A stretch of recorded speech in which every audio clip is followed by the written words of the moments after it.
Selamat siang, Tribuners Live Update siang kembali hadir menyapa Anda edisi Kamis 15 September 2022.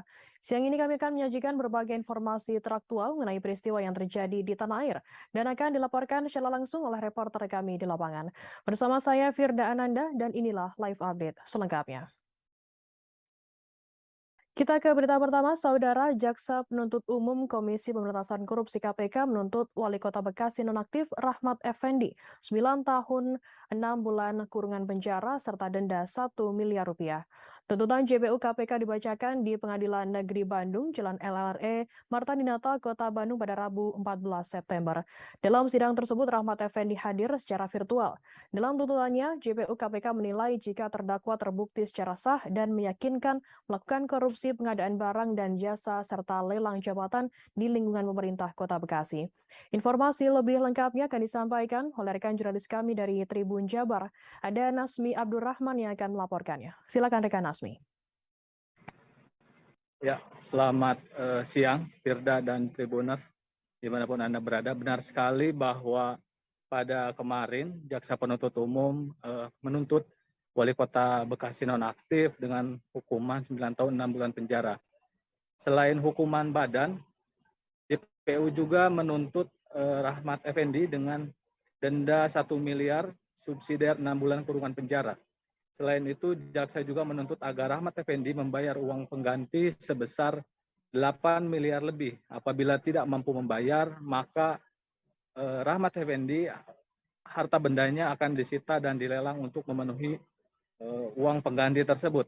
Dan apabila lelang tersebut tidak mencukupi, maka penjara tambahan akan diberikan kepada Rahmat Effendi selama 2 tahun.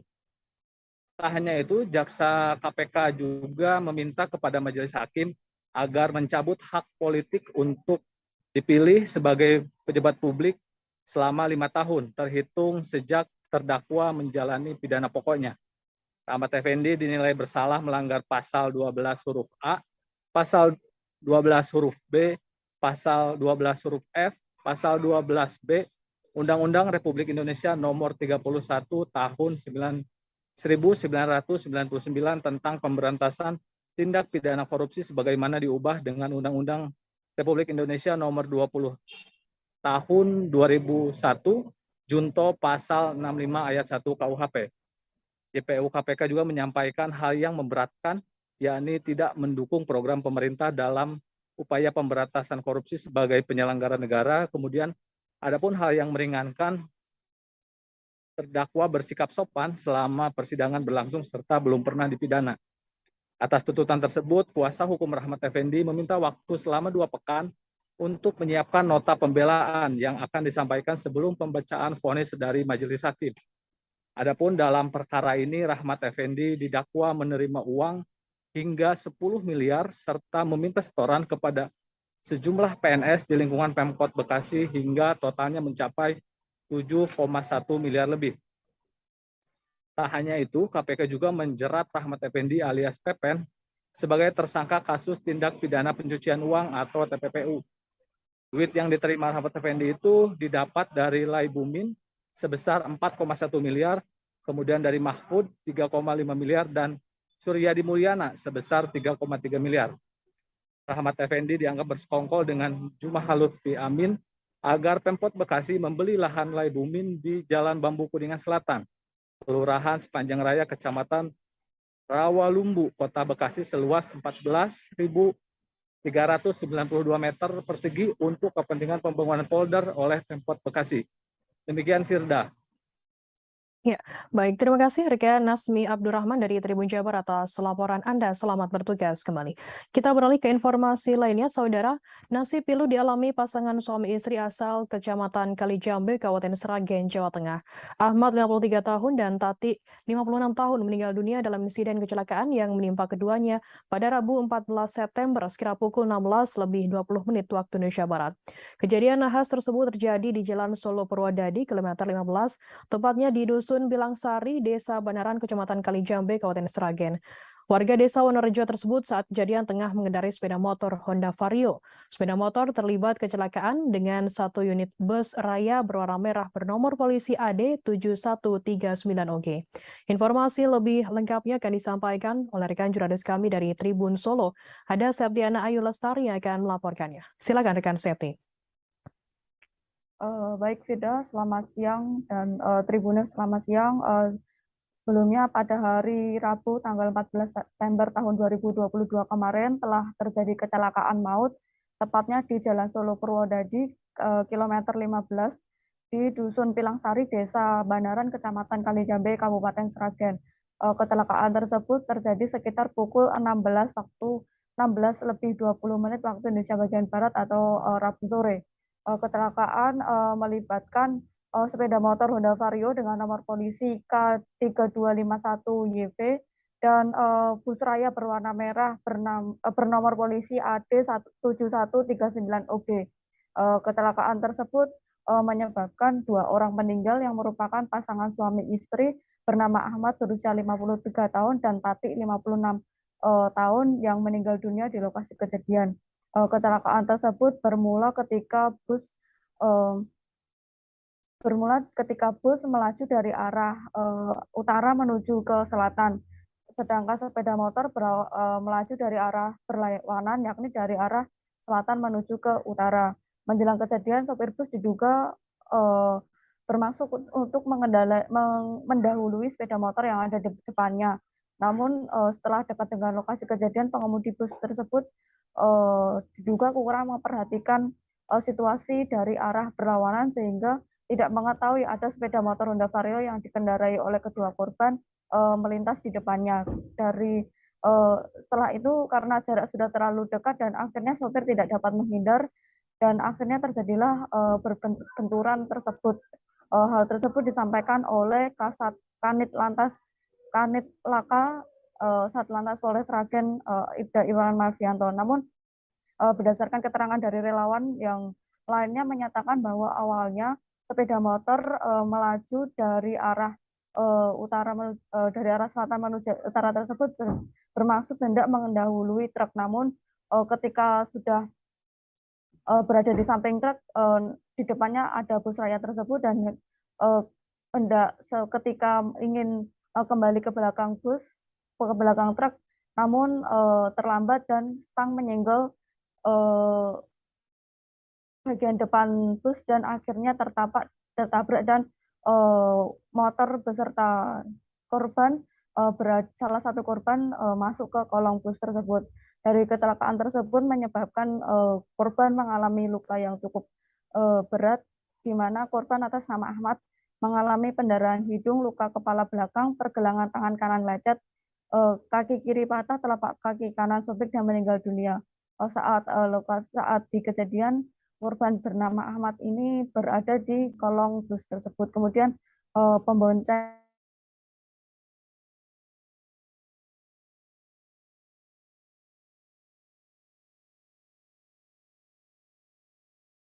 Halo rekan Septi.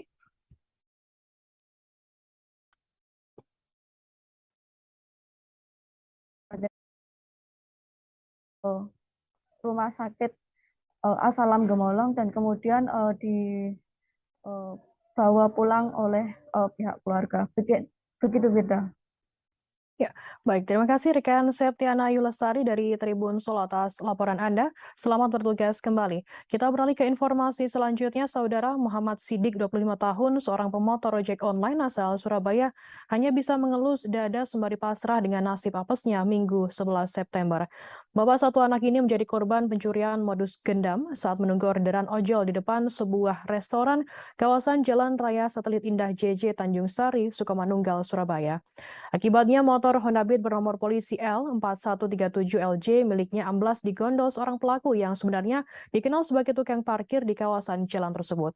Informasi lebih lengkapnya akan disampaikan oleh rekan jurnalis kami dari Tribun Jatim. Ada Luhur Pambudi yang akan melaporkannya. Silakan rekan Luhur.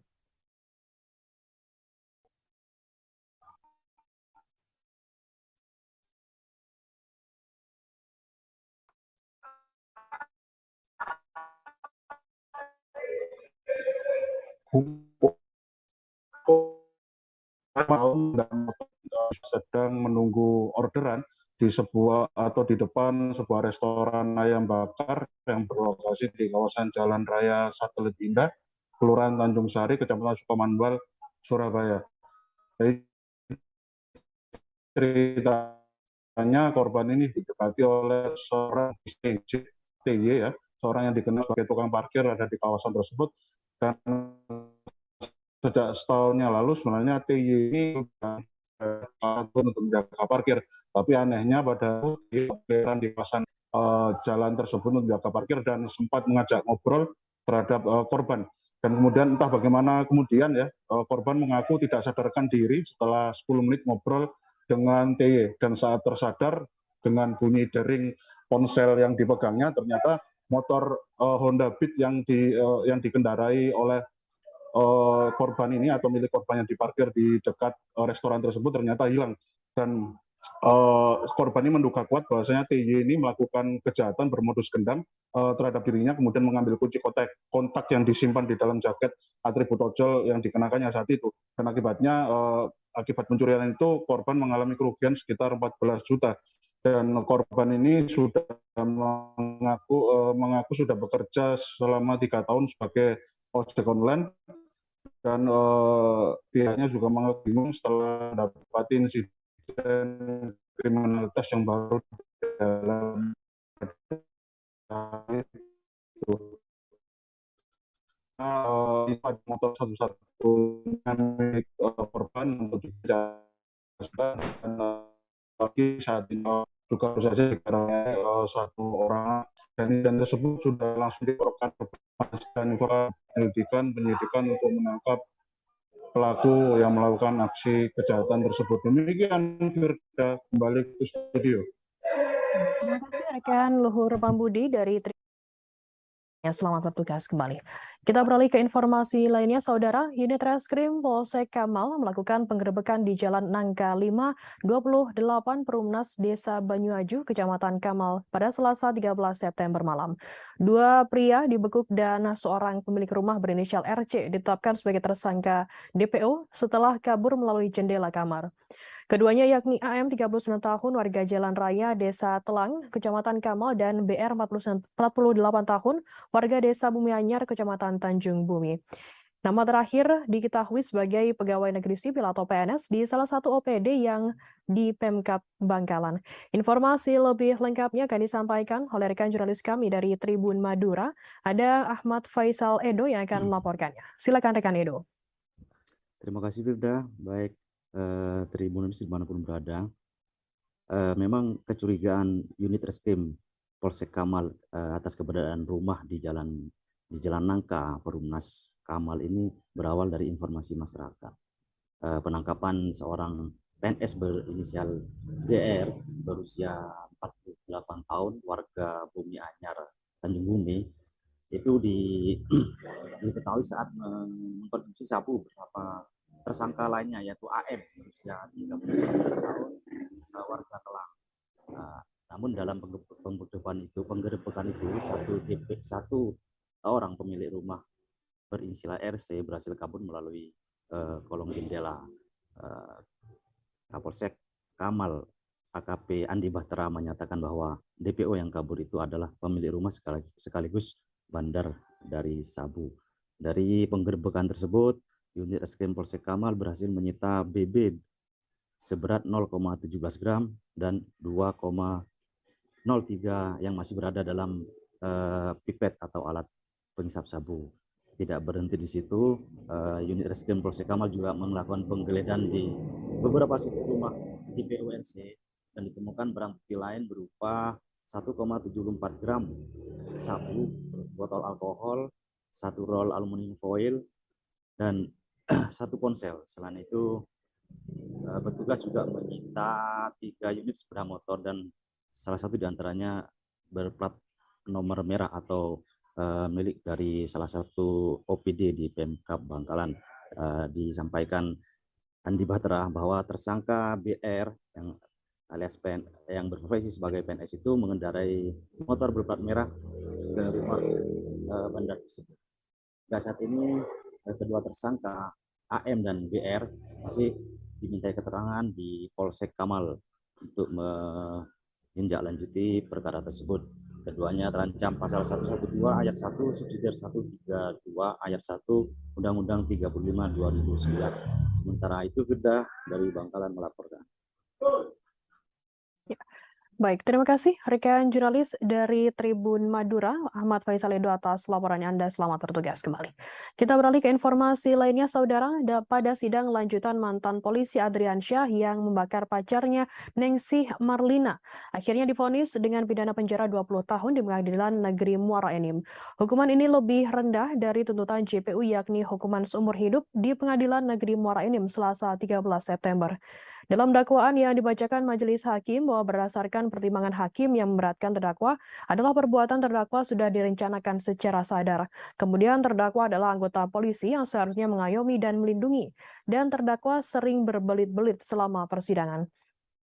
Informasi lebih lengkapnya akan disampaikan oleh rekan jurnalis kami dari Sriwijaya Pos, ada Ardani Zuhri yang akan melaporkannya. Silakan rekan Ardani. Baik, Gerda.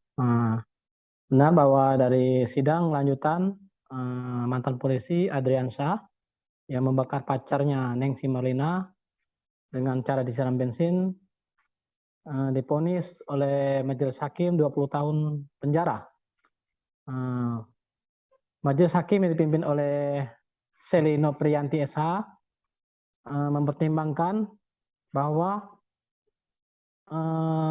keringanan hukuman tersebut dari tuntutan JPU yakni seumur hidup, bahwa terdakwa masih mempunyai tanggungan, belum pernah dihukum dan menyesali perbuatannya. Sedangkan yang memberatkan terdakwa adalah anggota polisi yang seharusnya mengayomi dan melindungi, dan terdakwa berbelit-belit selama persidangan.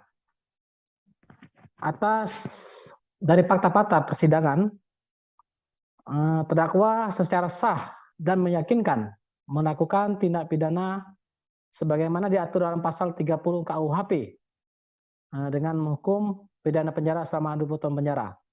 Setelah mendengar putusan tersebut yang dilakukan secara daring, majelis hakim memberi kesempatan kepada terdakwa untuk melakukan banding. Ternyata terdakwa Adriansyah langsung menyatakan banding.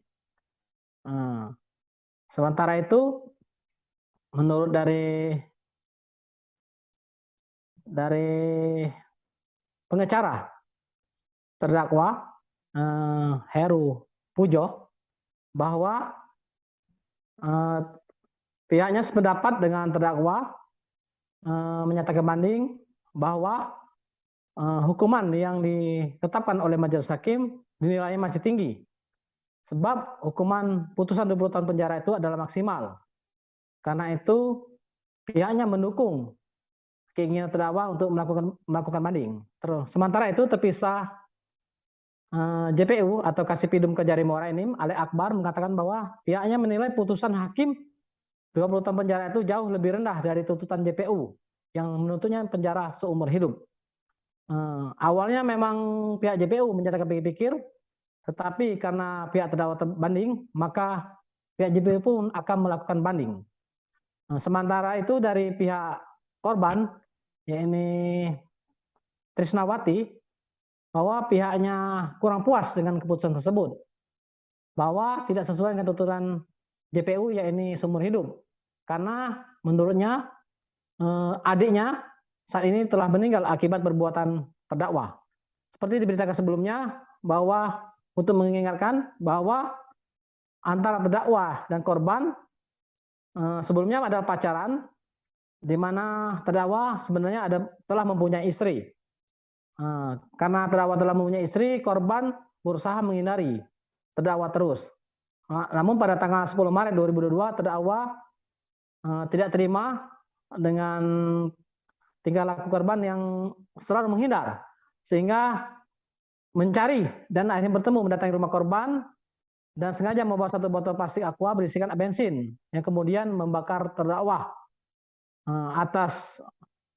Atas perbuatan terdakwa, korban mengalami luka bakar sebesar 68,5%, dan sempat dilarikan ke rumah sakit, namun setelah menjalani beberapa hari perawatan, akhirnya korban meninggal dunia pada tanggal 26 Maret 2022.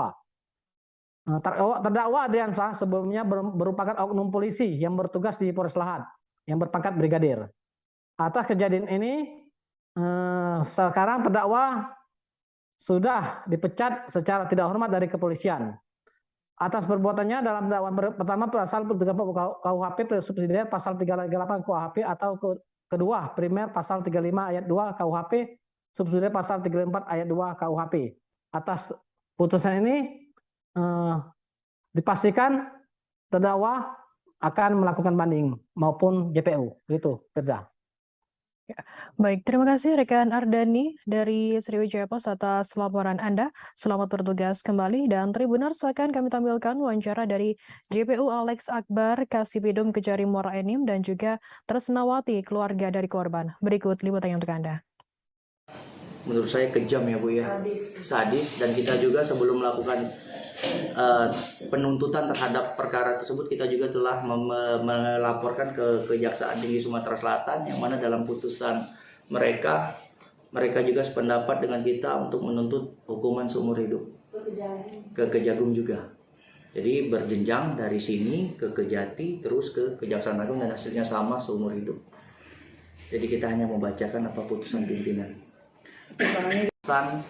Perkara pidana atas nama terdakwa Adriansa bin Saipul, yang mana Pak Majelis Hakim telah memutus perkara tersebut dengan pasal 340 KUHP sesuai dengan tuntutan kita. Namun pada tuntutan kita sebelumnya kita menuntut hukuman seumur hidup dan Majelis Hakim memutus selama 20 tahun penjara. Sudah lumayan kalau tidak dikurangi lagi. Pihak terdakwa kan minta banding. Sudah puas berarti dengan putusan hakim? Kalau bagi saya sudah lumayan. Tidak tahu kalau ibu. Ibu gimana Bu dengan hukuman? Rencana banding. Puas Bu dengan? Ya aku nak seumuran hidup lah lebih lagi ada. Aku senang anak tak balik lagi Pak. Berarti tidak puas Bu dengan putusan hakim? Puas 20 tahun tadi. Dengan 20 tahun puas tak Bu? Tersangka dapat hukuman itu Bu? Kurang puas lah. Puas bisa lebih dari itu katanya. Kalau lebih dari Penganiayaan terhadap sopir taksi online terjadi di Jalan Pelumpang Semper Koja, Jakarta Utara pada Rabu 14 September. Korban CN, 45 tahun, diserang menggunakan senjata tajam oleh WR, 17 tahun, yang merupakan penumpangnya sendiri sesampainya di lokasi tujuan. Saksi mata kejadian Balo menyebut korban sempat meminta tolong saat pelaku membabi buta menyerangnya dengan senjata tajam. Informasi lebih lengkapnya akan disampaikan oleh rekan jurnalis kami dari wartakotalive.com. Ada Muhammad Rifki yang akan melaporkannya. Silakan rekan Rifki. Baik, selamat siang. Firda di studio diinformasikan langsung dari Jalan Pelumpang Semper, Koja, Jakarta Utara, di mana di jalan tersebut telah terjadi kasus penganiayaan yang dilakukan oleh penumpang taksi online berinisial WR terhadap sopir taksi online itu sendiri, yakni Nur Cahyo. Kronologi kejadian bermula saat penumpang taksi online memesan taksi online dari wilayah Depok menuju wilayah Tanjung Priok, Jakarta Utara. Namun sesampainya di Tanjung Priok, penumpang malah mengubah arah tujuan, yakni mengarah ke Jalan Pelumpang Semper, Koja, Jakarta Utara. Sesampainya di lokasi, saat pelaku dimintai ongkos, pelaku enggan memberikan ongkos, malah menyerang korban menggunakan celurit. Dan menurut keterangan dari Kapolsek Koja AKP Hanat Agung, bahwasanya motif utama pelaku menyerang sopir taksi online yang telah mengantarkannya itu lantaran pelaku tidak mempunyai uang untuk membayar ongkos perjalanan. Dan menurut Kapolsek pula dijelaskan bahwasanya saat ini pelaku berstatus sebagai pengangguran yang sedang mencari pekerjaan di wilayah Tanjung Priok. Namun sesampainya di Tanjung Priok, pekerjaan yang akan dia lamar tidak ada alias bodong, karena loker yang sebelumnya pelaku cari melalui sosial media itu hanya fiktif. Dan selain saat ini pelaku sudah diamankan di Mapolsek Koja, sedangkan korban sedang sedang dirawat di rumah sakit wilayah Koja karena mengalami beberapa luka berat, terutama di area titik bahu tangan, yakni korban mengalami luka-luka bacokan. Demikianlah rekan Firda yang bisa saya infokan langsung dari Jalan Pelumpang, Semper, Koja, Jakarta Utara mengenai pembacokan sopir taksi online. Demikian Firda di studio. Terima kasih rekan Rifki dari wartakotalive.com atas laporan Anda. Selamat bertugas kembali. Tribuners, akan kami tampilkan wawancara dari Kapolsek Koja AKP Anak Agung Putra Dwi Payana. Berikut liputannya untuk Anda. Selamat malam rekan-rekan, ini kita sampaikan terkait kronologi kejadian penganiayaan dengan mengakibatkan korban luka berat yang mana terjadi di Jalan Raya Pelumpang yang kurang lebih dekat dengan Pospol Pelumpang, di mana korban atas nama Nur Cahyo, umur kurang lebih 46 tahun, terus asli Jawa Tengah, yang bersangkutan selaku sopir Grab, di mana pelaku atas nama Wendar Ramadhani, umur kurang lebih 17 tahun. Dia pelaku sementara posisinya ngontrak di Pondok Cabe, Cinere Pondok Cabe. Terus BB yang dapat diamankan berupa sebilah celurit yang mana diperoleh di lokasi di mobil korban. Satu korban meninggal dunia dari kebakaran satu buah rumah mewah di Jalan Asyafiah RT 7 RW 3 Kelurahan Cilangkap, Kecamatan Cipayung, Jakarta Timur, yakni S 40 tahun, memiliki keinginan membangun pesantren semasa hidupnya. Hal itu disampaikan Cahyo, adik kandung S, bahwa keinginan kakaknya itu memang sudah diketahui juga oleh keluarga. Namun nahas hingga S meninggal dunia, keinginan tersebut tidak akan disampaikan oleh rekan jurnalis kami dari wartakotalive.com. Ada Randy Rutama. Satu korban meninggal dunia dalam kebakaran yang terjadi di Cipayung, tepatnya di Jalan Asyafiah RT 7 RW 03 Cipayung, Jakarta Timur, yang terjadi pada hari Rabu tanggal 14 September 2022 sekira pukul 03.00 waktu Indonesia Barat atau sekira pukul jam 3 pagi kemarin. Ya, korban tersebut berinisial S, berusia 40 tahun, yang dimana diketahui dari pihak keluarga, yakni Cahyo selaku adik kandung, lebih tepatnya adik kandung ketiga dari kedua bersaudara dari S ini, yang menjelaskan bahwa keinginan kakaknya tersebut selama masih hidup, yakni ingin membangun sebuah pondok pesantren. Hal itu ditegaskan lagi oleh Cahyo bahwa keinginan kakaknya tersebut membangun pondok pesantren apabila nanti dirinya terlebih dahulu resign dari pekerjaannya di PGN, tepatnya di wilayah Bantar Gebang, Kota Bekasi. Dan hingga saat ini atau hingga usai menjadi korban dari kebakaran, tidak bisa merealisasikan keinginan tersebut dan meninggal dunia dan sudah dikubur kemarin siang. Saya juga menjelaskan pihak keluarga akan terus berusaha mewujudkan keinginan sang almarhum dan nantinya akan diusahakan semaksimal mungkin menurut saya. Dan perlu diketahui, S ini merupakan korban kebakaran yang terjadi di rumah Cipayung Rabu kemarin, dan juga kebakaran tersebut telah membuat satu keluarga, yakni S bersama istrinya TM yang berusia juga 40 tahun yang telah menjadi korban, dan satu anaknya berinisial SS berusia 6 tahun. Dan di mana saat kejadian kebakaran tersebut berlangsung, warga yang menyelamatkan atau warga sekitar yang menyelamatkan ketiga anggota keluarga tersebut sempat memecahkan kaca di rumah S. Dan kemudian saat menemukan ketiga korban tersebut, yakni keluarga S terlihat sedang menunduk atau menutupi sekeliling keluarganya atau pihak istrinya dan anaknya dari kobaran api. Dan kemudian warga menyelamatkannya. Selesai 15 menit dari menyelamatkan tersebut, warga kemudian membawa ke rumah sakit. Namun selesai selang waktu 15 menit dari perawatan intensif di Rumah Sakit Adi Aksa Jakarta Timur, S atau suami dari TM dinyatakan meninggal dunia. Dan kabar terkini yang saya dapat, yakni anaknya yang sudah juga mendapatkan perawatan intensif juga dikabarkan telah meninggal dunia, yakni berinisial SS, dan dinyatakan meninggal dunia pada malam tadi sekira pukul 18.00 waktu Indonesia Barat.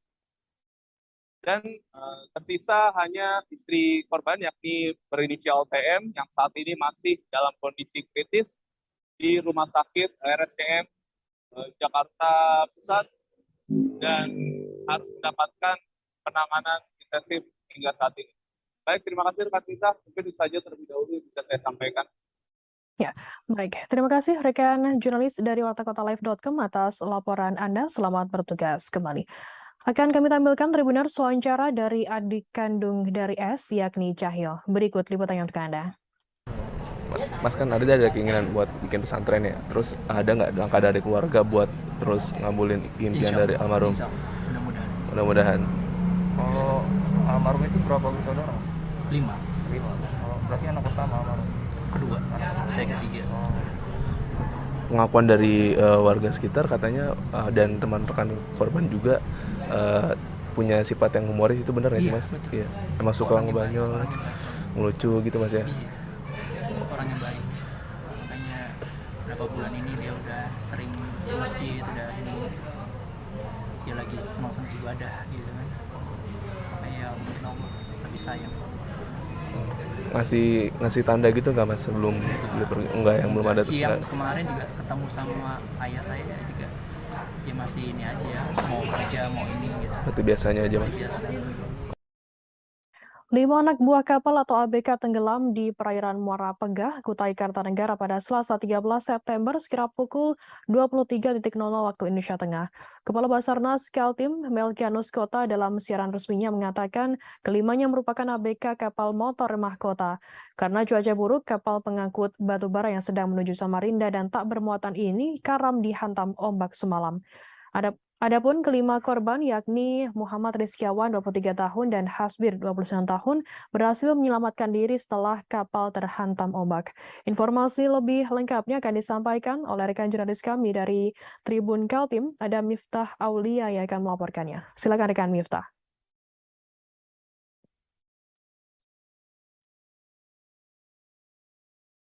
Menerima laporan bahwasannya 5 anak buah kapal tenggelam di perairan Muara Pegah, Kabupaten Kutai Kartanegara Kukar pada Selasa malam pukul 23 waktu Indonesia Tengah. Dan saat dikonfirmasi, memang Kepala Basarnas Kalimantan Timur, Melkianus Kota, membenarkan hal tersebut, bahwasannya kelima ABK tersebut merupakan ABK dari kapal motor mahkota. Dan kelimanya tenggelam lantaran kapal pengangkut batu bara yang sedang menuju Samarinda dan tidak bermuatan itu karam dihantam ombak karena cuaca yang buruk.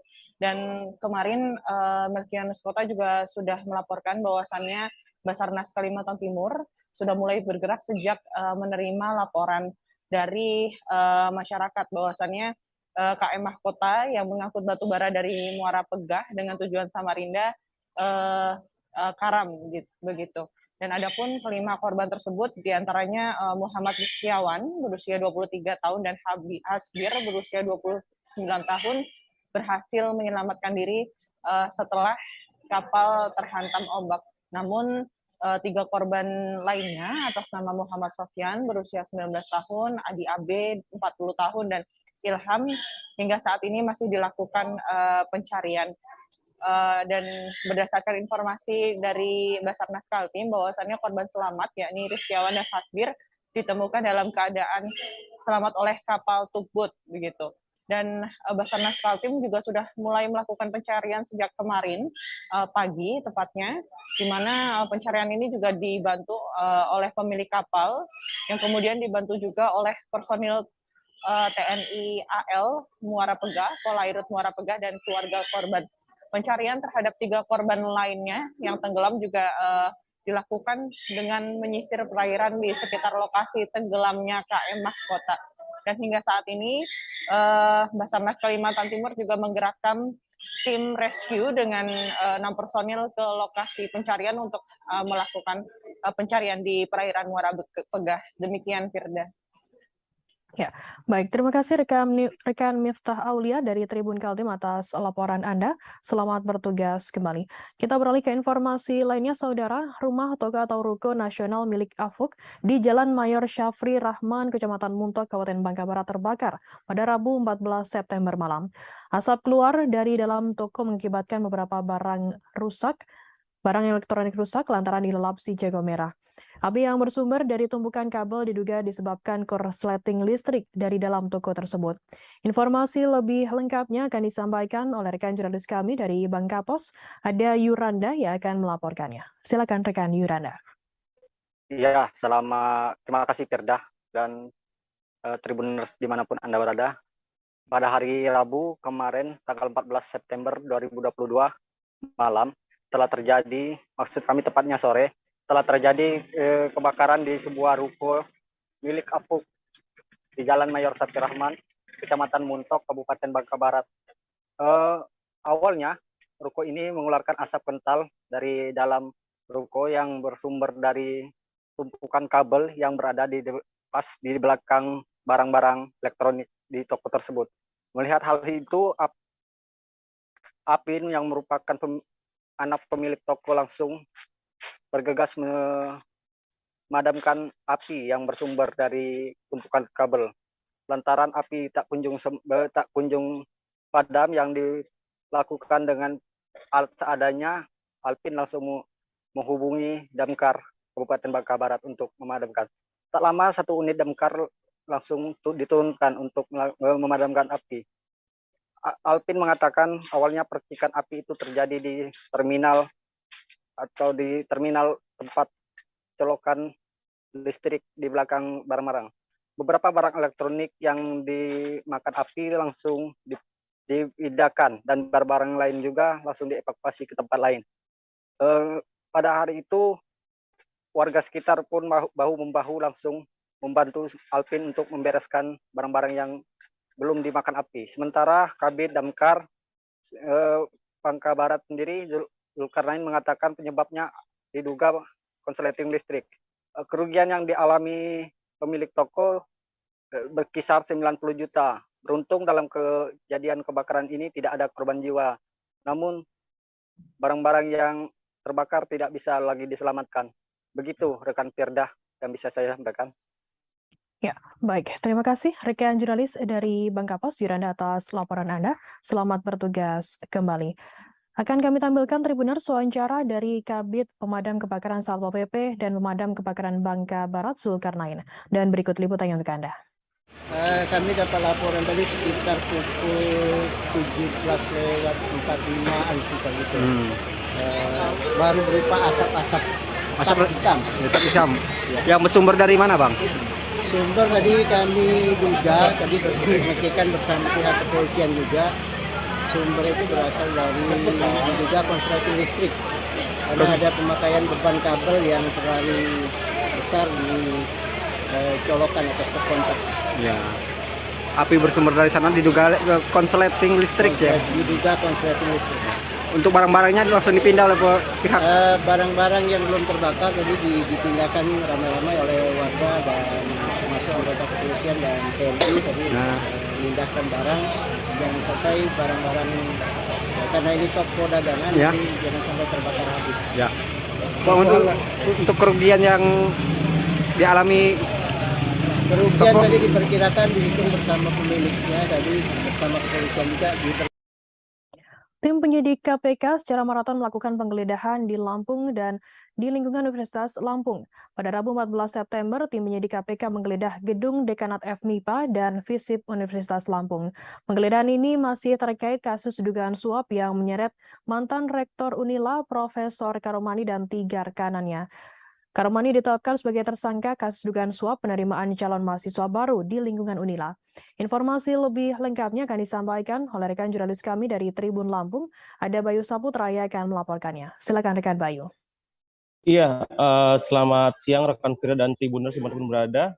Benar, kemarin ada kegiatan penyidikan KPK di Universitas Lampung yang secara maraton mulai dari Fakultas Ilmu Pengetahuan Alam atau MIPA, kemudian berlanjut ke Fakultas Ilmu Sosial dan Politik pada sore harinya. Berdasarkan pengamatan Tribun di lokasi ada 5 penyidik KPK yang mendatangi FISIP Unila pada sore hari dan mereka membawa 2 koper berkas-berkas penerimaan mahasiswa baru di dekanat tersebut. Nah, sebelumnya pada siang harinya pada pukul 08.30 sampai dengan 14.20 KPK itu mendatangi Fakultas MIPA dan pada sore harinya dilanjutkan ke Fakultas Ilmu Sosial dan Politik. Nah, kemudian pada di FISIP berdasarkan keterangan dari Dekan Fakultas Ilmu Sosial dan Politik, Ibu Ida Nurhaida, bahwasannya benar bahwasannya KPK datang ke dekanat untuk memeriksa berkas-berkas yang ada di Fakultas Ilmu Sosial dan Politik. Ada 2 koper yang dibawa oleh KPK dari dalam gedung dekanat Fakultas FISIP tersebut. Begitu rekan Firda dan Tribuners dimanapun berada, saya Bayu Saputra dari Bandar Lampung, Provinsi Lampung melaporkan. Baik, terima kasih rekan Bayu dari Tribun Lampung atas laporannya. Selamat bertugas kembali.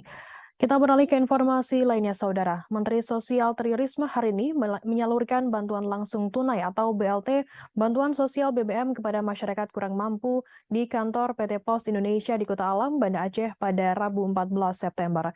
Yang menjelaskan untuk penyaluran BLT di Banda Aceh saat ini sudah mencapai 88,65% dan Aceh Jaya 60%. Sementara kabupaten lainnya di Aceh untuk penyaluran BLT sudah di atas 90%. Informasi lebih lengkapnya akan disampaikan oleh rekan jurnalis kami dari Serambi News Indonesia. Ada Indra Wijaya yang akan melaporkannya. Silakan rekan Indra. Baik, terima kasih rekan Firda. Selamat siang Tribuners. Dapat kami sampaikan Menteri Sosial Tri Risma ini melakukan kunjungan kerja ke Aceh pada Rabu kemarin. Pada kunjungan kali itu, Menteri Mensos Risma melakukan pembagian bantuan langsung tunai bahan bakar minyak kepada para masyarakat yang berada di Kota Banda Aceh, tepatnya di kantor pos Banda Aceh. Nah, saat ini dalam pembagian BLT BBM itu, Mensos Risma mengatakan untuk saat ini capaian penyaluran BLT di Aceh rata-rata sudah mencapai 90%. Namun untuk Kota Banda Aceh dan Aceh Jaya, capaian tersebut masih di angka 88,6% dan untuk Aceh Jaya masih di angka 60%. Meski begitu, untuk penyaluran BLT BBM ini sendiri, kata Risma, bahwa tidak ada kendala dan masalah sama sekali. Selain itu, ia juga meminta kepada penerima manfaat BLT BBM itu agar uang subsidi, uang BLT yang diberikan oleh pemerintah untuk digunakan sebaik-baiknya, memang untuk digunakan membeli kebutuhan pokok seperti sembako dan sebagainya. Ia juga menegaskan agar uang BLT tersebut tidak digunakan masyarakat untuk membeli rokok, namun memang digunakan untuk kebutuhan pangan lainnya. Saat ini sendiri ia mengatakan, saat ini sendiri untuk Aceh sendiri ada 516.000 masyarakat penerima manfaat BLT BBM di Aceh. Nah, untuk tahap pertama ini sendiri penyaluran BLT BBM itu sebesar Rp300.000 atau tahap pertama 150.000 dan di tahap kedua akan disalurkan pada Desember nanti. Untuk penerima BLT BBM ini besaran yang diterima oleh penerima manfaat sendiri 2 kali penyaluran itu sebesar 600.000. Demikian rekan Firda. Ya, baik. Terima kasih rekan Indra Wijaya dari Serambi News Indonesia atas laporannya. Selamat bertugas kembali. Akan kami tampilkan Tribuners wawancara dari Menteri Sosial Tri Risma hari ini. Berikut liputannya untuk Anda. Per hari ini tadi saya lihat datanya di Aceh 88,65%. Kota Banda Aceh. Yang Aceh Jaya itu baru 60, kemudian satunya tadi Jaya Baru 60%. Yang lain di atas 90% semua. Hanya 2 ini. Tapi menurut kantor pos tidak ada masalah, hanya memang proses untuk pembayaran. Target realisasinya berapa?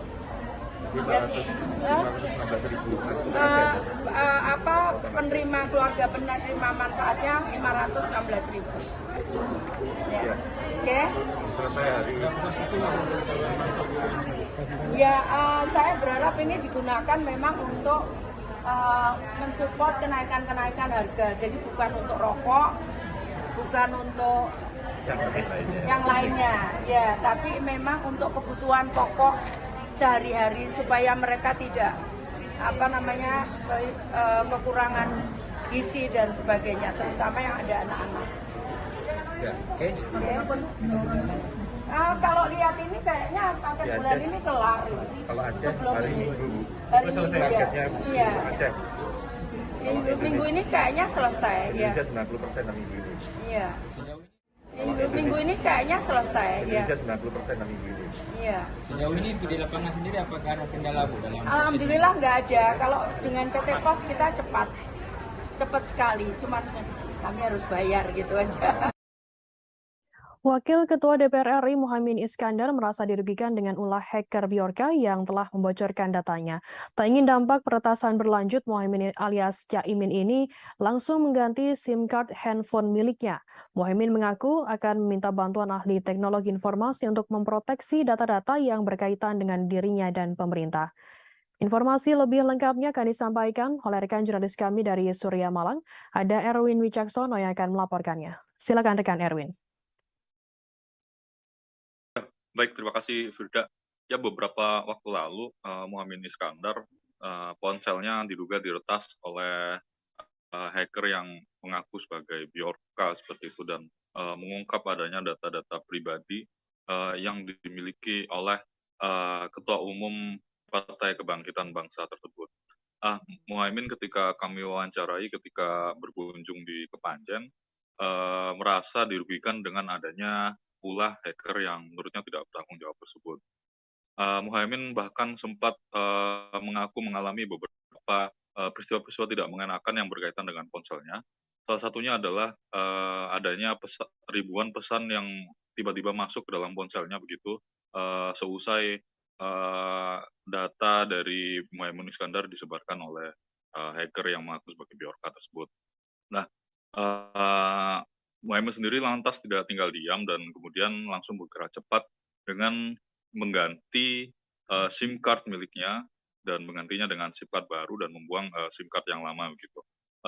Kemudian Muhaimin sendiri mengaku meminta bantuan oleh ahli-ahli teknologi agar dapat memproteksi data-data dirinya dan beserta orang-orang terdekat dari Muhaimin sendiri. Nah, ketika ditanya apakah peretasan tersebut berkaitan dengan pencalonan beliau Muhaimin di kursi pencalonan presiden tahun 2004, Muhaimin masih belum dapat berspekulasi lebih dalam. Yang jelas dirinya sekarang berfokus untuk memproteksi data-data yang dimilikinya agar tidak terjadi lagi peristiwa peretasan tersebut terulang kembali begitu. Dan kemudian Muhaimin sendiri akan terus melakukan kunjungan-kunjungan kerjanya di wilayah dan kemarin di Malang Raya untuk membahas mengenai kelangkaan pupuk subsidi begitu. Dan Muhaimin kembali menegaskan bahwa peretasan data tersebut juga tidak mempengaruhi ritme kerja Muhaimin Iskandar sebagai wakil rakyat. Begitu, Firda. Ya, baik. Terima kasih rekan Erwin Wicaksono dari Surya Malang atas laporan Anda. Selamat bertugas kembali. Tribuners, akan kami tampilkan wawancara dari Wakil Ketua DPR RI Muhaimin Iskandar alias Caimin. Berikut liputannya untuk Anda. Yang tidak segera berhasil diatasi. Dari seluruh Indonesia saya berkunjung selalu keluarnya pupuk. baik itu subsidinya, cara kerja subsidi maupun sasarannya. Nah, semua petani Malang mengindikasikan ada mafia. Dan saya kira bukan hanya petani Malang, banyak petani mengindikasikan ada mafia subsidi. Nah, ini saya akan laporkan ke Kapolri dan akan saya minta kepada Kapolri dan instansi terkait untuk mengatasi keluhan masyarakat adanya mafia subsidi. Terkait keparahan mafia subsidi sejauh ini sampai mengakar di negara, sampai pusat bagaimana? Dengan keparahan dan ya, saya mendapat tuntutan dari para petani ini untuk segera bisa diatasi dari hilir ke hulu, dari paling atas sampai ke paling bawah. Ya, saya akan berusaha mendorong pemerintah melakukan itu. Ajakan untuk petani kemarin di kementerian Antrean kendaraan di SPBU Jalan Jenderal Sudirman, Kabupaten Nrekang, Sulawesi Selatan pada Rabu 14 September. Tampak puluhan kendaraan roda 2 dan 4 membujur ke badan jalan. Akibatnya kendaraan yang hendak melintas di Jalan Poros Nrekang Toraja mengalami kemacetan. Sejumlah polisi lalu lintas berusaha mengatur kendaraan imbas antrean tersebut. Di SPBU petugas terpantau meladeni pengisian BBM kendaraan. Informasi lebih lengkapnya akan disampaikan oleh rekan jurnalis kami dari Tribun Timur. Ada Erlan Saputra yang akan melaporkannya. Silakan rekan Erlan.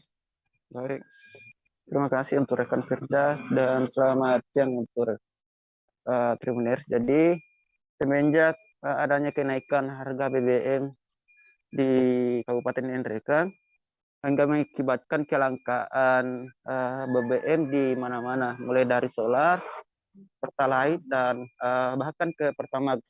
Dan seperti yang terlihat di layar kaca bahwasanya kemarin itu tampak puluhan kendaraan memadati SPBU yang ada di kota Nrekang, tepatnya di Jalan Jenderal Sudirman, dan yang lebih mendominasi itu adalah kendaraan roda 2. Menurut dari pantauan Tribun Timur, dan ternyata dari pihak SPBU itu mengurangi stok BBM, baik itu pertalite, Pertamax maupun solar. Yang sebelumnya itu kisaran 16.000 liter, dan kini hanya tersisa 8.000 per liter. Itu menurut salah satu petugas dari SPBU.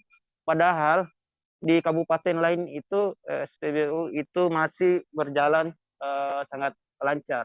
Namun di Kabupaten Nrekang sendiri itu sejak kenaikan harga BBM yang dinaikkan oleh pemerintah hingga terjadi kelangkaan BBM baik itu pertalite dan BBM lainnya. Salah satu pengendara yang katanya mengantri mulai sejak pagi sampai sore sangat mengeluhkan akibat kelangkaan BBM ini. Beliau mengatakan bahwa di SPBU tersebut memang sering terjadi kelangkaan BBM, baik itu pertalite dan BBM lainnya. Seperti itu rekan Firda dan Tribuners. Baik, terima kasih rekan Erlan Saputra dari Tribun Timur atas laporan Anda. Selamat bertugas kembali. Kita beralih ke informasi selanjutnya, Saudara. Dinas Lingkungan Hidup atau DLH Provinsi Lampung memantau 3 pantai yang ada di Lampung Timur Rabu 14 September. Pantauan tersebut dalam rangka meninjau lokasi yang beberapa waktu lalu sempat masih ada ceceran limbah minyak milik PT PHE OSES. Lokasi pertama di Pantai Kerangmas, Desa Muara Gading Mas, Kecamatan Labuhan, Maringgai, Lampung Timur. Lokasi ini merupakan salah satu titik yang pernah tercemar limbah minyak oleh PHE OSES. Informasi lebih lengkapnya akan disampaikan oleh rekan jurnalis kami dari Tribun Lampung. Ada Yogi Wahyudi yang akan melaporkannya. Silakan rekan Yogi. Oke, selamat siang rekan Firda dan Tribuners dimanapun kalian berada. Melaporkan ya dari Provinsi Lampung, tepatnya di Kabupaten Lampung Timur. Memang kemarin Dinas Lingkungan Hidup DLH Provinsi Lampung memantau 3 pantai yang ada di Lampung Timur ya. Hal ini merujuk dari pemberitaan sebelumnya bahwa 2 bulan yang lalu itu sempat ada kebocoran kilang minyak milik PT PHE OSES ya. Dan membawa limbah minyaknya tersebut yang seperti gumpalan aspal ya, itu ke pesisir pantai Lampung Timur. Nah, memang kemarin ada 3 lokasi yang dipantau oleh Dinas Lingkungan Hidup dan didampingi juga oleh pihak Pertamina PHEOSES ya, yaitu Indra. Lokasi pertama yaitu Pantai Karangmas, Desa Muara Gading Mas, Kecamatan Labuan Baring, Kabupaten Lampung Timur ya. Namun di lokasi pertama ini terlihat bersih ya, karena memang masih tempat wisata dan tidak ada lagi bekas limbah minyak atau sejenisnya. Namun setelah di lokasi kedua dan ketiga, yaitu yang kedua Pantai Cemara Indah dan Pantai Mutiara Baru, masih ditemukan beberapa buah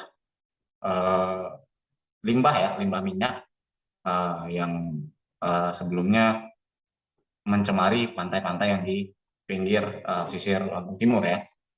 Nah, memang saat diwawancarai ya pihak PHEOSES ya Pertamina, Indra Darmawan, ia juga sebenarnya membenarkan adanya ceceran limbah minyak di beberapa titik tersebut ya. Namun menurutnya skalanya kecil, tidak seperti yang pertama kali 2 bulan yang lalu.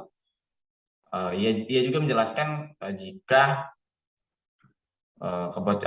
limbah minyak itu pun bukan karena yang terbaru, tapi memang yang lama dan terbawa kembali ke pinggir pantai pesisir di timur. Lalu saat diwawancarai juga ya Dinas Lingkungan Hidup Provinsi Lampung ya, Kepala Dinas yaitu Emilia Kusumawati, ia juga sebenarnya turut menemukan di beberapa titik masih ada ceceran minyak. Ia juga sebenarnya meminta pihak PHEOSES untuk bertanggung jawab dalam pembersihan ini. Selain itu, ia juga berharap kepada PHEOSES agar tidak terjadi hal serupa lagi. Kurang lebih seperti itu, rekan Firda dan Tribun. Terima kasih rekan Yogi Wahyudi dari Tribun Lampung atas laporan Anda. Selamat bertugas kembali. Kita beralih ke informasi selanjutnya, Saudara. Kejuaraan sepak bola se-Kayang Utara dalam rangka memperingati Hari Jadi Kabupaten Kayang Utara dan HUT ke-77 RI menuju babak 4 besar. Sebanyak kurang lebih 78 tim sepak bola yang tersebar di 6 kecamatan Kabupaten Kayang Utara mengikuti kejuaraan tersebut yang dimulai sejak Sabtu 6 Agustus hingga saat ini. Informasi lebih lengkapnya akan disampaikan oleh rekan jurnalis kami dari Tribun Pontianak. Ada Jovi Lasta yang akan melaporkannya. Silakan rekan Jovi. Halo, rekan Firda. Halo? Silakan rekan Jovi Lasta. Oke, terima kasih rekan Firda. Nah, bisa saya sampaikan bahwa kejuaraan sepak bola Kayang Utara dalam rangka memperingati Hari Jadi Kabupaten Kayang Utara dan juga HUT ke-77 RI ini telah memasuki babak 4 besar. Jadi sudah 4 tim yang menuju ke babak semifinal. Nah, untuk tim-tim ini terdiri dari untuk tim PBA ini dari Desa Benawai Agung, Kota Salasaya, terus dari Geosit Sidu, ini Desa Simpang 3, nah di Kecamatan Sukadana. Nah, terus ada lagi tim dari kalau tidak salah saya itu ada beberapa lagi dari Kecamatan Sukadana. Jadi ada 4 tim gitu. Nah, ini kejuaraan sepak bola ini tentunya dimulai dari tanggal 6 Agustus 2022 yang lalu, nah hingga saat ini. Nah, jadi itu terdiri dari 78 tim ya, kalau tidak salah saya. Nah, ini sudah memasuki babak 16 besar dan hari ini tidak dilaksanakan pertandingan karena tadi dilaksanakan rapat untuk menentukan kapan semifinal dan juga finalnya. Nah, untuk informasi yang saya dapat dari Dinas Porapar Kabupaten Kayang Utara yaitu PLT-nya, yaitu Bapak Agus Nugraha menyampaikan bahwa untuk pelaksanaan semifinalnya itu direncanakan besok ya, tanggal 16 kota salah saya, dan final tanggal 17. Nah, itu baru rencana saja ya, seperti itu. Nah, untuk kejuaraan sepak bola ini, berdasarkan informasi yang saya dapat dari Pak Agus Nugraha, itu tentunya untuk menjaring para pemain-pemain atau bakat-bakat muda dari Kabupaten Kayang Utara untuk persiapan Porprov Kalimantan Barat, yaitu pada akhir tahun ini, tahun 2022 ini. Nah, tentunya ini persiapan yang dilakukan oleh pihak dari Dinas Porapar melalui Pengcap, nah yaitu PSSI maupun AFK, yaitu dari Asosiasi Futsal Kabupaten Kayang Utara. Nah, itulah persiapan yang tentunya dilaksanakan oleh pemerintah Kabupaten Kayang Utara melalui dinas terkait untuk melaksanakan Porprov nantinya untuk persiapan Porprov seperti itu. Nah, jadi inilah momen yang sangat ditunggu-tunggu. Nah, tentunya ini seleksi Porprov ini sudah dilaksanakan. Jadi berdasarkan informasi yang saya dapat juga yaitu sekitar 30-an orang putra daerah yang dipersiapkan untuk menjadi atlet pemain sepak bola untuk persiapan Porprov nanti pada akhir tahun seperti itu. Nah, sekian dari saya, Pak Firda. Baik, terima kasih rekan Jovi Lasta dari Tribun Pontianak atas laporan Anda. Selamat bertugas kembali. Kita beralih ke informasi selanjutnya, Saudara. Puluhan prajurit dari 3 matra, yakni TNI AD, TNI AL, dan TNI AU melaksanakan aksi bersih-bersih di Taman Makam Pahlawan pada Rabu 14 September. Aksi bersih-bersih ini dalam rangka menyambut HUT ke-77 Tentara Nasional Indonesia atau TNI. Di momen tersebut, Dandim 0907 Tarakan mewakili unsur TNI AD juga ikut menyatakan sikap terhadap komentar yang disampaikan Effendi Simbolon mengenai TNI yang disebut seperti gerombolan. Informasi lebih lengkapnya akan disampaikan oleh rekan jurnalis kami dari Tribun Kaltara. Ada Andi Pausiah yang akan melaporkannya. Silakan rekan Andi. Ya, baik rekan Firda, selamat siang Tribuners, bersama saya Andi melaporkan dari Tarakan, Provinsi Kalimantan Utara. Ya benar, pada hari Rabu tanggal 14 September 2022 kemarin ada kegiatan aksi bersih-bersih yang dilaksanakan oleh puluhan prajurit yang tergabung dalam 3 matra dari TNI Angkatan Darat, TNI Angkatan Laut, dan dari TNI Angkatan Udara melakukan aksi bersih-bersih di Taman Makam Pahlawan dalam rangka menyambut hari ulang tahun TNI yang ke-77. Adapun usai kegiatan aksi bersih-bersih kemarin di Taman Makam Pahlawan, Dandim 0907 Tarakan, Letkol Infantri Reza Fajar Lesmana berkesempatan ikut menanggapi terkait komentar yang disampaikan oleh Effendi Simbolon, anggota DPR Komisi 1 DPR RI, yang dinilai sangat menyakitkan prajurit TNI yang ada di seluruh Indonesia.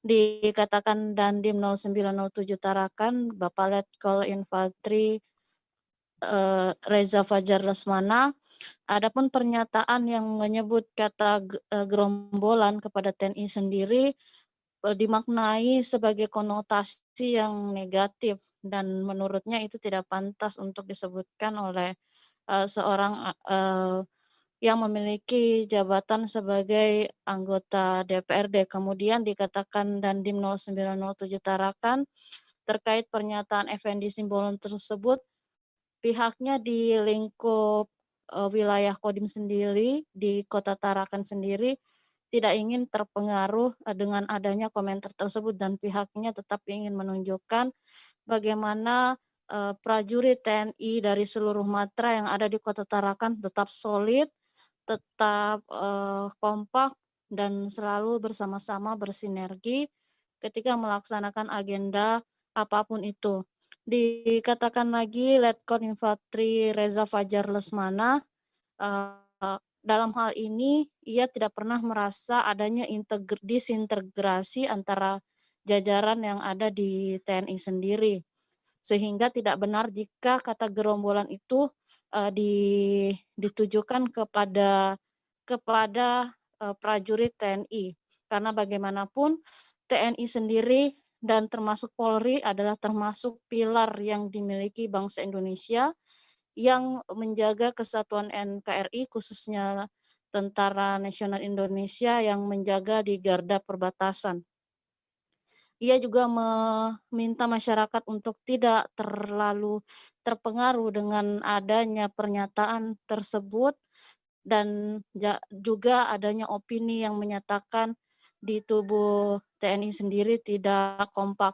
Ya, jangan sampai dengan kondisi yang saat ini sedang menuju tahun politik bisa merusak kondisivitas dan soliditas di tubuh TNI itu sendiri dan tercipta opini bahwa TNI tidak solid.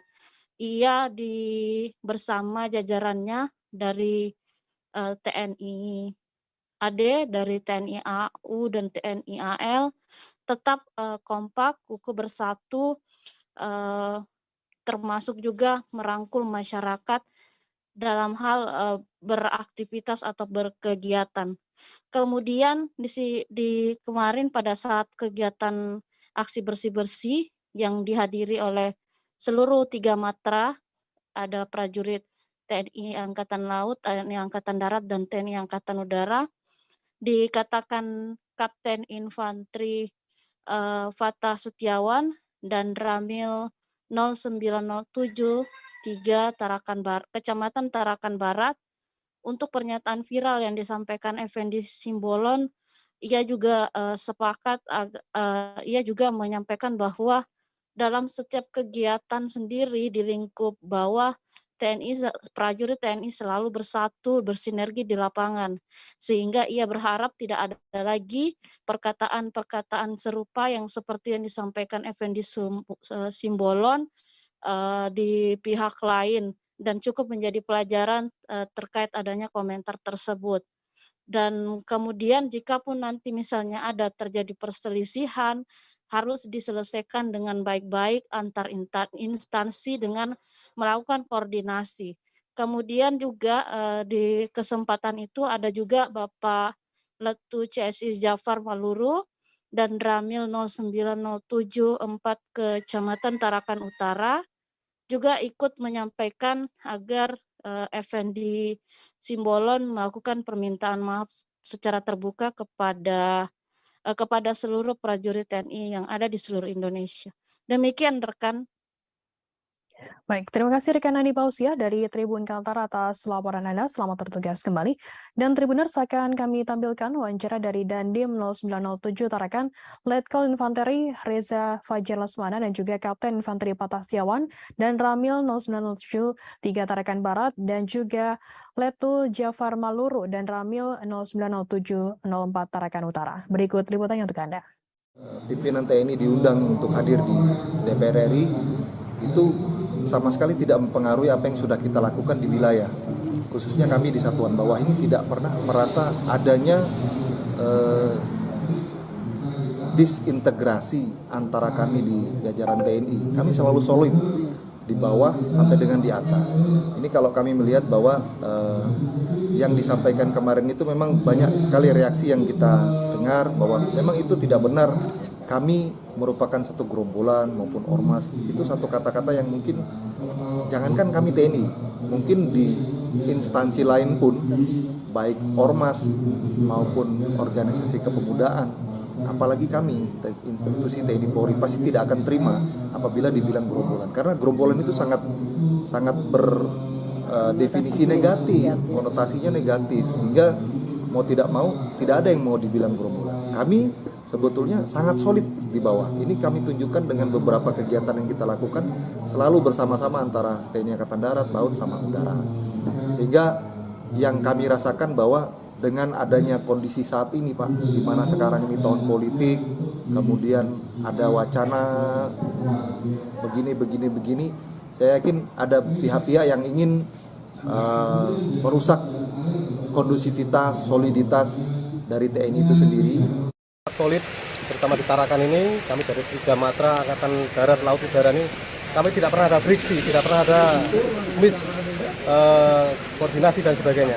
Kami tetap solid dalam setiap kegiatan maupun dalam keseharian kami di luar kedinasan pun kami tidak pernah ada masalah. Kalaupun toh ada masalah hal-hal kecil selalu bisa kami selesaikan secara baik-baik, koordinasi antar instansi. Demikian. Tapi sebagai prajurit merasa kecewa nih.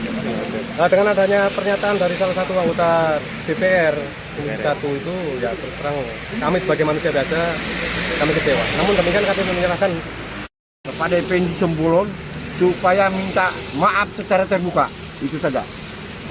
Apakah dari teman-teman dan Ramil yang lain yang ada di seluruh Indonesia juga demikian pernyataannya, satu sikap menyuruh yang bersangkutan melakukan permintaan maaf? Saya rasa demikian, karena ini organisasi TNI itu sudah sudah menurunkan kehormatan pimpinan kami Panglima. Belitung mencatat terjadinya peningkatan permintaan trombosit darah seiring bertambahnya kasus demam berdarah dengue atau DBD. Peningkatan permintaan trombosit ini mulai terjadi sekira akhir Agustus. Informasi lebih lengkapnya akan disampaikan oleh rekan jurnalis kami dari Pos Belitung. Ada Adelina Nurmalitasari yang akan melaporkannya. Silakan rekan Adel. Baik, terima kasih rekan Firda dan Tribuners. Dapat kami informasikan bahwa peningkatan kasus DBD yang terjadi di kabupaten ini mulai terjadi peningkatan sejak Agustus. Sepanjang Agustus saja tercatat ada 33 kasus dari total 146 kasus yang terjadi selama 8 bulan di 2022. Peningkatan kasus DBD ini menyebabkan peningkatan kebutuhan trombosit darah di PMI Kabupaten Belitung. Sebelumnya disampaikan Kabid Teknis Transfusi Darah PMI Kabupaten Belitung Hawani, sebagai antisipasi kebutuhan trombosit dari pasien DBD ini, ketika ada donor darah maka langsung diolah menjadi trombosit. Meski begitu, jumlah pembuatan trombosit pun harus dipertimbangkan karena masa simpannya hanya 5 hari, agar darah yang didapat dari donor dan juga kantong penyimpanan darah ini tidak sia-sia. Apalagi pembuatan trombosit hanya bisa dilakukan dari darah yang baru didonor. Makanya meskipun stok darah di PMI saat ini banyak, namun stok yang masih dalam lemari penyimpanan tak bisa digunakan untuk membuat trombosit. Makanya ia pun meminta pendonor agar dapat mendonorkan saat ada pasien yang memang sedang membutuhkan trombosit darah. Dari waktu darahnya siap sampai ke hasil trombosit, jadi ini harus menunggu waktu sekitar 2 jam. Prosesnya pun semua dapat dilakukan di PMI Kabupaten Belitung karena memang sudah ada alat untuk pembuatan trombosit. Dan proses donor darah di PMI juga tampak terus berlangsung setiap harinya, di mana terlihat beberapa pendonor yang juga datang langsung ke kantor PMI di Jalan Sudirman, Pangkalalang, Tanjung Pandan. Dan sebagai informasi, memang saat memasuki musim penghujan saat ini, kasus DBD di Kabupaten Belitung ini memang rentan meningkat. Sebelumnya juga disampaikan oleh Wakil Bupati Belitung, Ishak Merobi, ia meminta berbagai pihak untuk mengantisipasi terjadinya kasus DBD ini dan menurutnya, Puskesmas harus menyiapkan regen untuk memeriksakan kondisi jumlah trombosit pasien sebagai pertanda kemungkinan penyakit DBD. Selain itu, Ishak juga meminta PMI Kabupaten Belitung untuk bersiap mengolah darah menjadi trombosit serta mempersiapkan transfusi yang lebih banyak. Ia juga meminta masyarakat untuk bergotong royong membersihkan lingkungan dan masyarakat pun harus bersiaga mencegah DBD ini dengan membersihkan wadah yang kemungkinan menampung air hujan seperti kaleng bekas dan batok kelapa. Demikian rekan Firda. Ya, baik. Terima kasih rekan Adel dari Pos Belitung atas laporan Anda. Selamat bertugas kembali. Kita beralih ke informasi lainnya, Saudara. Ribuan mahasiswa yang tergabung dalam aliansi mahasiswa Bangka Belitung melakukan unjuk rasa di sejumlah ruas jalan raya di Pangkal Pinang pada Rabu 14 September siang. Iring-iringan bendera organisasi dan kampus disertai spanduk bertuliskan tuntutan aksi menyertai demonstrasi yang dimulai pada pukul 2 siang tersebut. Informasi lebih lengkapnya akan disampaikan oleh rekan jurnalis kami dari Bangka Pos. Ada Ahmad Rifki yang akan melaporkannya. Silakan rekan Rifki. Baik, terima kasih rekan Firda.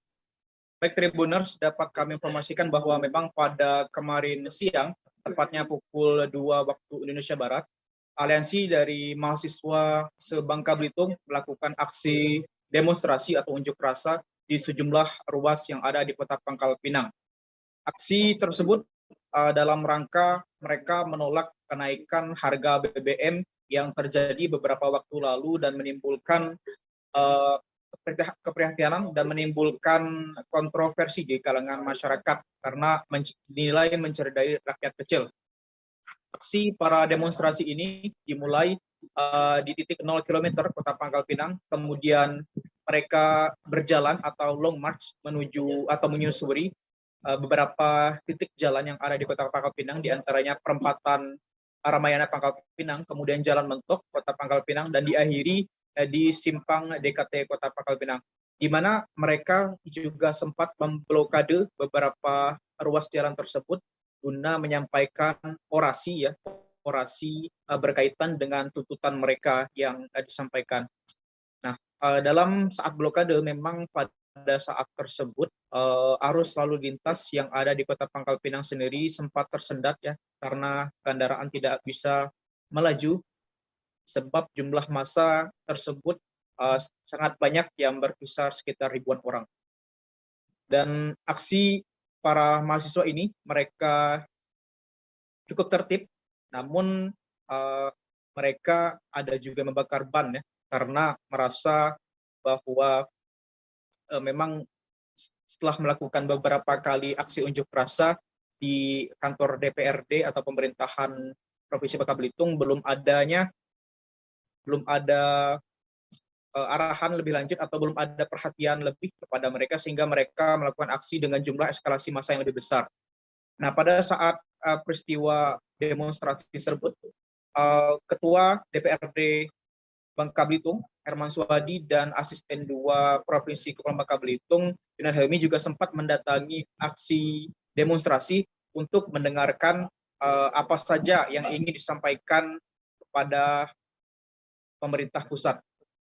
Namun yang menjadi sorotan pada aksi tersebut juga tak hanya BBM saja, kenaikan harga BBM, para mahasiswa ini juga menuntut pemerintah pusat melalui usulan kepada pemerintah daerah terkait beberapa kebijakan pemerintah, yakni mendesak membatalkan rancangan RUU KUHP, kemudian RUU Sikdisnas, dan ada juga Cipta Kerja dan Omnibus Law.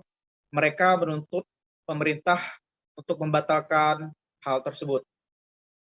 Kemudian untuk mengamankan aksi ini, para kepolisian setempat, yakni Polres Pangkal Pinang, juga telah menurunkan kurang lebih 365 personil ya untuk mengamankan aksi ini.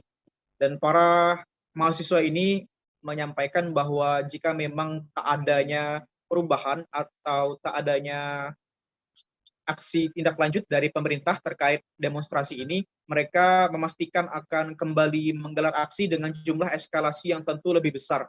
Karena mereka sebagai generasi penerus adalah sebagai penyerap aspirasi untuk kemudian disampaikan kepada pemerintah.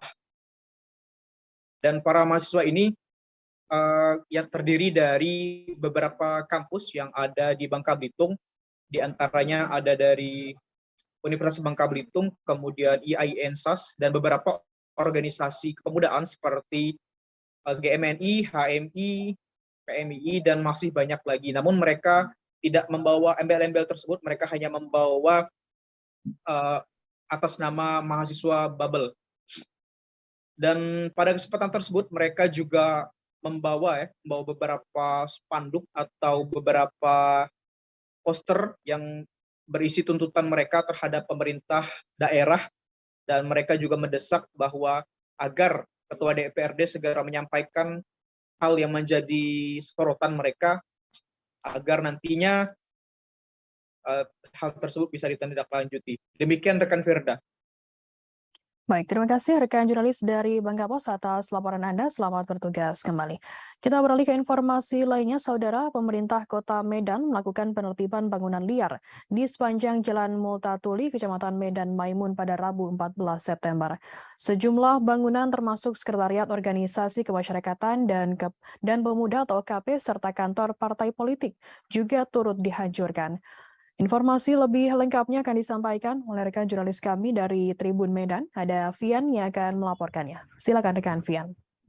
Ya, baik rekan Firda dan juga Tribuners. Ya, memang kemarin pemerintah Kota Medan melalui Satpol PP menghancurkan sejumlah bangunan yang berdiri di drainase sepanjang Jalan Multatuli, Kecamatan Medan Maimun. Di sana terdapat beberapa sekretariat dari organisasi kemasyarakatan dan kepemudaan seperti dari AMPI, IPK, dan juga Pemuda Pancasila. Selain itu di sana juga terdapat ada dua kantor ranting partai, yaitu Partai Golkar dan juga PDI. Dari menurut keterangan dari Kasatpol PP Medan, Rahmat Harahap, mengatakan bahwasanya penertiban itu dilakukan karena lokasi itu memang seharusnya dijadikan drainase, bukan sebagai bangunan liar yang sudah berpuluh-puluh tahun dibangun di sana.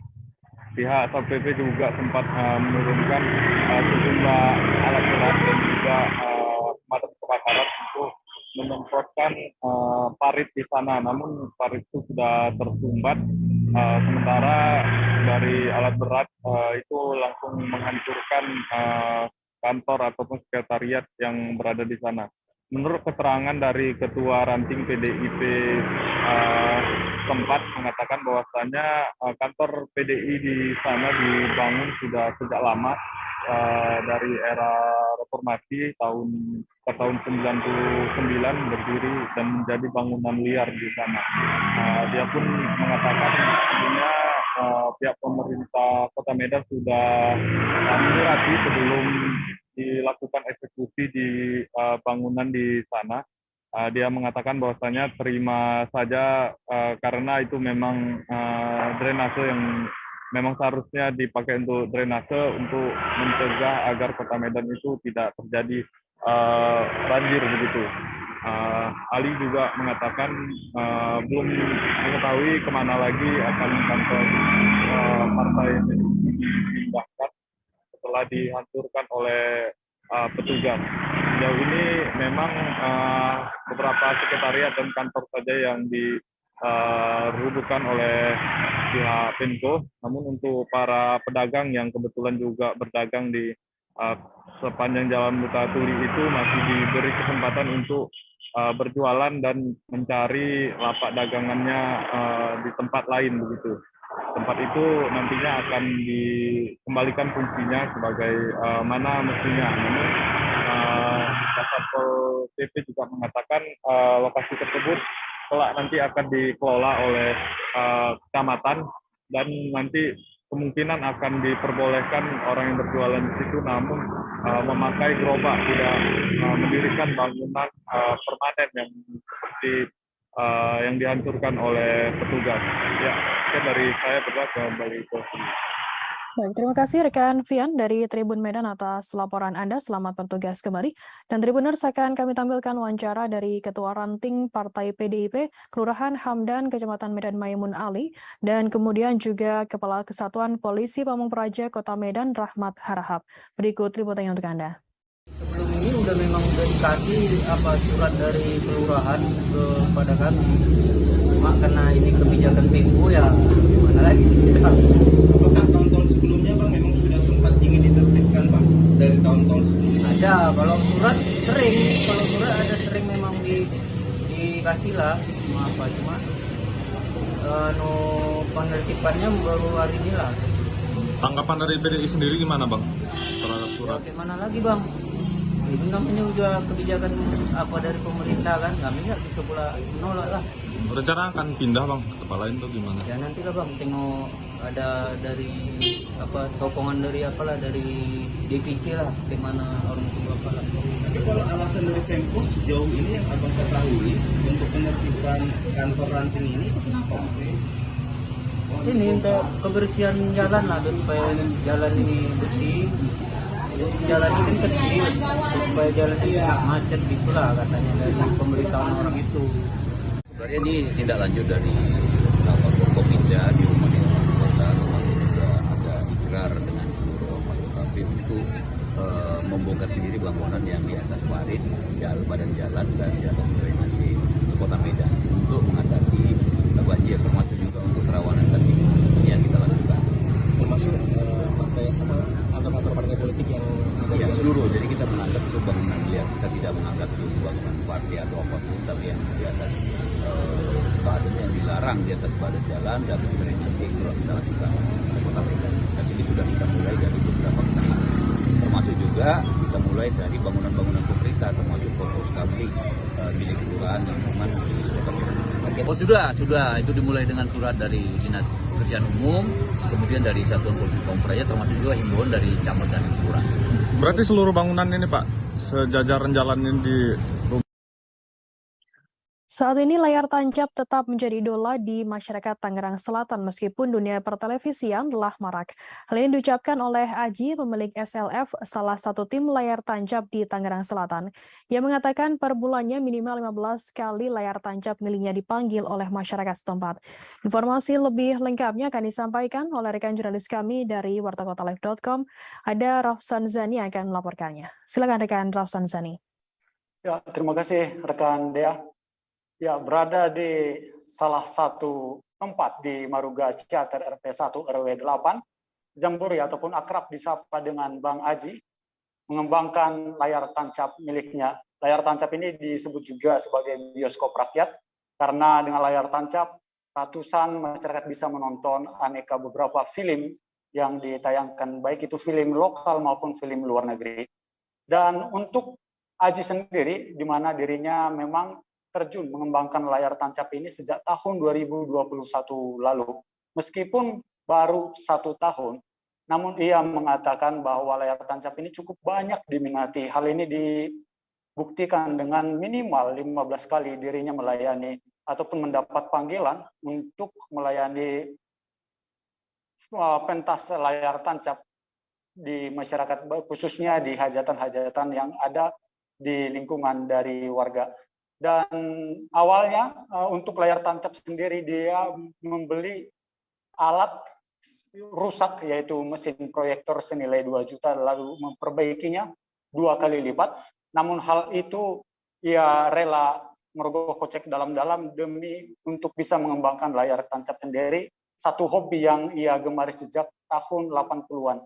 Memang Aji adalah salah satu pencinta film, di mana dulu dia sempat ikut kru layar tancap juga, dan hal itu masih membekas pada dirinya sehingga ia tidak ingin meninggalkan layar tancap, bahkan mengembangkannya dan bersaing dengan bioskop-bioskop yang merebak saat ini, bahkan dengan bersaing dengan dunia pertelevisian saat ini.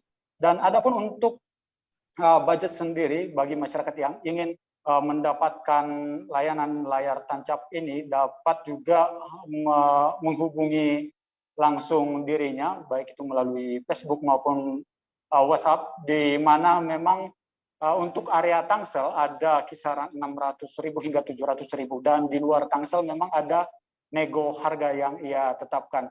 Dan untuk saat ini memang yang paling sering ia tampilkan adalah film lokal Indonesia dan juga film India. Sementara apabila ada pesanan untuk film Eropa maupun film Barat istilah rakyat, maka dirinya akan melakukan penyewaan terlebih dahulu di kantor yang berada di Depok. Dan sebagai pecinta layar tancap, salah satu bioskop rakyat yang telah lama sekali, Aji berharap bahwa layar tancap ini bisa memberikan persembahan hiburan kepada masyarakat dan tetap bertahan di dunia persaingan pertelevisian saat ini. Demikian rekan Firda. Ya, baik. Terima kasih rekan jurnalis dari wartakotalive.com, Rafsan Zani atas laporannya. Selamat bertugas kembali. Akan kami tampilkan Tribuners wawancara dari Aji, pemilik SLF. Berikut liputannya untuk Anda. Saya perkembangan alat ini tahun 2021. 2021, oh masih tahun lalu ya? Masih baru. Pak, kenapa akhirnya Bapak memilih untuk ikut di layar tancap ini dengan grup LSF ya? LSF ini apa, Pak? LSF ini singkatannya Lapak Sound Film. Lapak Sound Film. Ya, karena awalnya dari kantor ini kan usaha lapak, jadi saya punya unit film, saya kasih nama LSF, Lapak Sound Film. Kenapa akhirnya mau ikut di layar tancap? Kalau Ya, sekarang kan banyak TV. Ya, saya kan karena hobi aja, alat-alat ini jadul, hobi. Hobi karena alatnya jadul. Alatnya jadul, hobi, dan unik lihatnya alat ini. Jadi semua masyarakat resep lihat alat-alat ini. Oke, tapi dari dulu memang pernah ngikutin nonton layar tancap masa kecilnya atau gimana? Nah, masa kecilnya saya dulu emang hobi nonton film.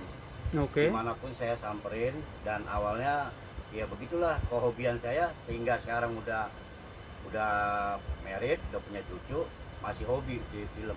Oke, akhirnya sampai rela beli alat-alat ini ya? Ya, sampai akhirnya punya, memiliki.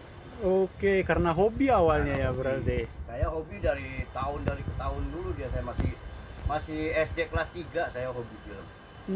Ya Berarti sampai sekarang sampean punya. boleh disebut dari tahun 80-an seperti itu ya kali? Saya ngikut film dulu tahun 89. 89 mulai, oke. 89 itu saya ngikut di film lain lah, film lain gitu. Saya ngikut kayak kuli-kuli dulu lah, bantu-bantu, dan akhirnya jadi tukang. Tribuners, informasi tadi sekaligus menutup perjumpaan kita dalam live update siang hari ini. Jangan lupa saksikan terus live update di seluruh kanal YouTube dan Facebook Tribun Network. Saya Firda Ananda beserta kru yang bertugas pamit undur diri. Terima kasih dan sampai jumpa.